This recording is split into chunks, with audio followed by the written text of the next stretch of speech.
In today's video, I am going to teach you how to use Google Calendar for your family.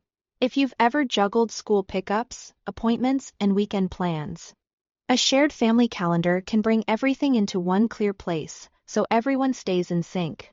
First, you'll need a family manager. And that person must be 18 or older.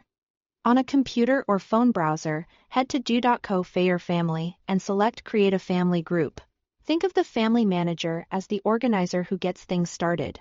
Make sure you are signed into the Google account you want to use going forward, so all your shared events land in the right place. Next, invite your family members. Enter the email addresses of up to 5 people you want in your group. They'll need Google accounts to join. Each person will receive an invitation and must accept it to gain access. If someone doesn't see the invite, ask them to check their inbox and spam folder. Once they accept, they'll be all set. As soon as your group is formed, Google automatically creates a shared calendar named Family. You don't have to build it yourself. This calendar will appear for everyone in the group inside Google Calendar under the My Calendars section. If it doesn't show up right away, give the page a quick refresh or reopen the app. To add an event, open Google Calendar and select Create. Then Event. In the Calendar drop-down, be sure to choose the family calendar instead of your personal one. Add a clear title, the time and date, and a location if it helps.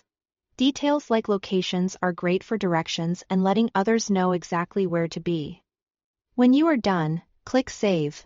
Instantly, everyone in the family group can see it. To make shared events stand out, assign a specific color to the family calendar. Bright yellow is a great choice for quick visibility. You can also use different event colors for each person's activities within the family calendar.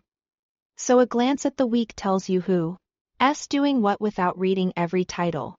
By default, everyone in the family group can add, edit, or delete events on this shared calendar. That makes it easy to keep plans current, but it also means a change from one person updates it for everyone. It's a good idea to agree on simple naming conventions, like including names or initials in titles, so edits stay clear. That's it. Your family now has a single shared source of truth for plans.